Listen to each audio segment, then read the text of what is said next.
So I got this Sears Suburban and I want to put this Dozer blade on it. This is the 46 inch, has the curved handle and stuff on it. Now if you look, this part here is going to slide into the mule drive, like where your motor pulley stuff would. So you can open that up if you have one. It's not a bad idea to, I'm going to be taking it right back off in a couple days. Now where this slides in, these pins and these slots and all, probably wouldn't be a bad idea to lubricate that just a little bit. You have two of these, and these are going to go over the part of the axle down here. It's got the hole in it. Looks like the top here, only on the bottom.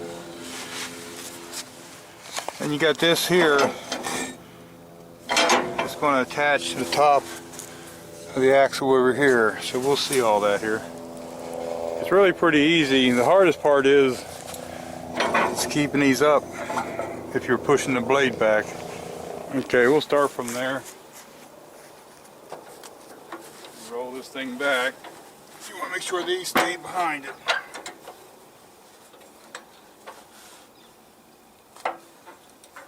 And you can just as easily move the tractor forward. I get it close, and I'll pick it up in there.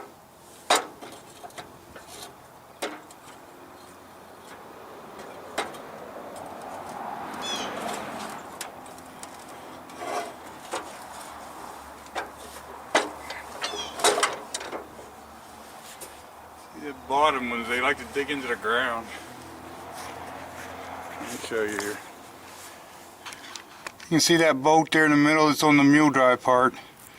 And then you see the metal frame there, slipped behind it. Both sides it does that, it goes inside that.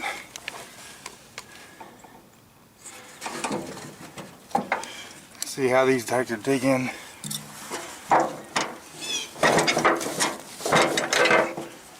You want to get it back there as far as you can. Now these arms here, they'll raise right up. Now go right over top like that, and you'll put a pin through it.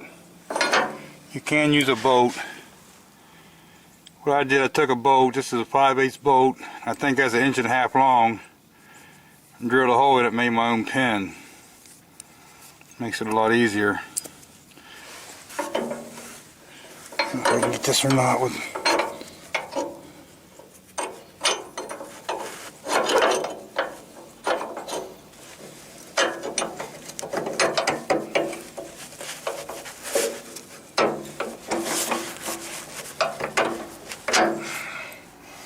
Okay, so that one's in, and I'll put the pin in. You can use whatever style of retaining pin you want. I just like these because they're easy. As I say that, I can't get it in. Let me get that in there. There's that first one, and here's this one here. I slid that bolt in there. Just put that pin in there. It's hard to do with a viewfinder. Put that on there, and I like to make sure they're turned down. They'll be bouncing all over anyway. So there's that part. There's still another part or two. Notice this thing here. This I might have to take out of there to get it. Yeah. Oh, there I got it. So that bolts in right here, or don't bolt in, it has a clip. And here, right here, I'm going to have to pull this back with, let me get, okay, so now what I might have to do is just pull this blade around a little bit. See, I made this link too, so I don't know why we're having this issue.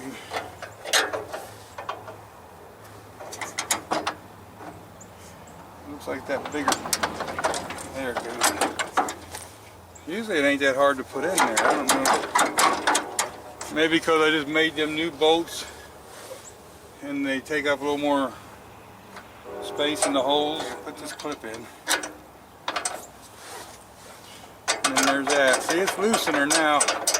Maybe I just don't have it bent right. And if you're wondering, I believe that's 1/2 inch. if you can see that or not. I think it's a 1/2 inch, and looks to be right around 6.5, 6 3/4 maybe you could make it. Put your plow on and measure from center to center, and then you know what you need to make it.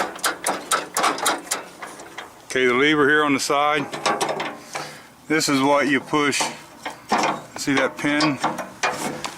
It makes it release and lets it turn.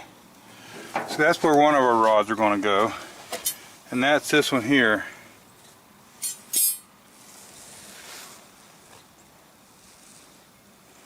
Now one of these, what I did was, this is 3/8 rod. I made another set for another tractor, and that's not really supposed to be bent, but 3 foot and a 4 foot piece. I made the bends on the end there, and you have a bent, and that's just bent just so your foot can hit it. I'll show you here. I'll put it on. Okay, I hope you can see this. Pull the pin out. Now this bracket here, there's several different designs people make. This is just what came on mine. It was like this. You just stick the bent end in, bring it around here and stick it down in, and put a pin in it.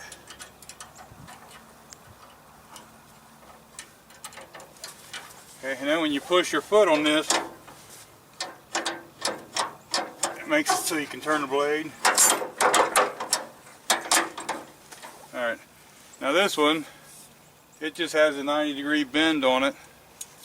Straight rod, and this one has threads on it. I don't know where the knob went to. I'll have to make something, that way you can grab it and pull it easier. Same thing, you thread it through here.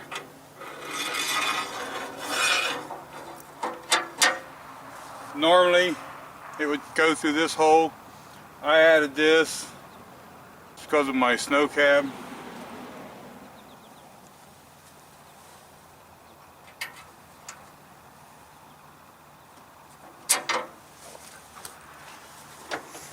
Then when you're on the tractor, all you gotta do is push that in, you can turn.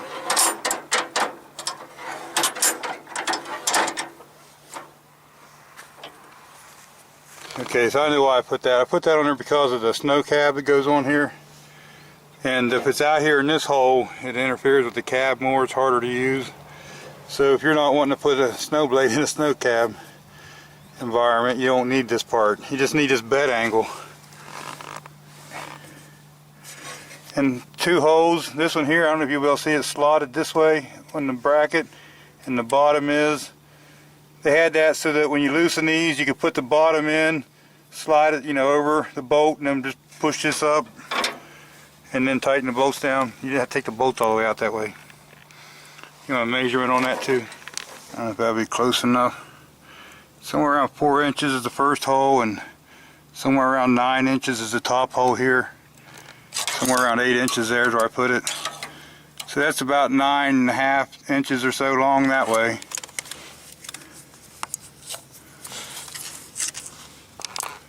And about 3 inches or so that way. So you can see what I'm talking about, the slot. I'm just holding that on that top rod. Come up here and it's about, 45 inches or so.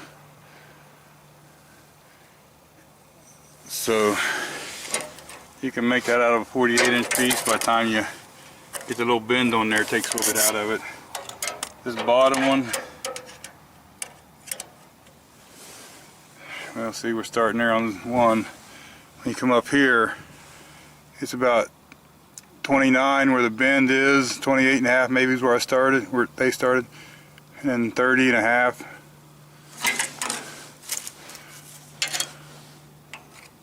That part's somewhere close to 4, around 2. You can do whatever you want. You could even just come out with a straight one and just weld a bar across it, or a flat little plate, anything that you just push on. Same as this. I'll probably just make a T thing or find a knob or something, I don't know. Now if I'm looking here, doesn't look like the blade's that far off the ground. It's little, the ground's a little humped right there, but okay, now on this, you pull the handle back a little bit and take the tension off. See how that rod moves down here?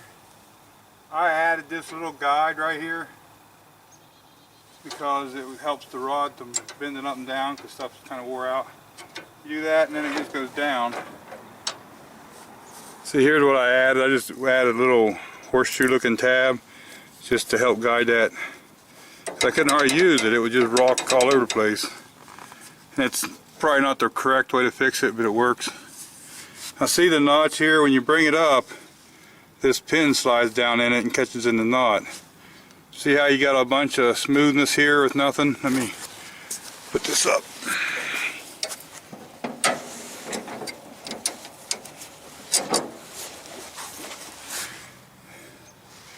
That's so there's no notches. That's the way this thing will float up and down whenever you're going over terrain. So that's going to be one of my plow tractors. I will change the back tires and put weights on it and chains. And I'll probably end up putting the snow cab on this one. It's already got the holes and the floorboards and stuff for it.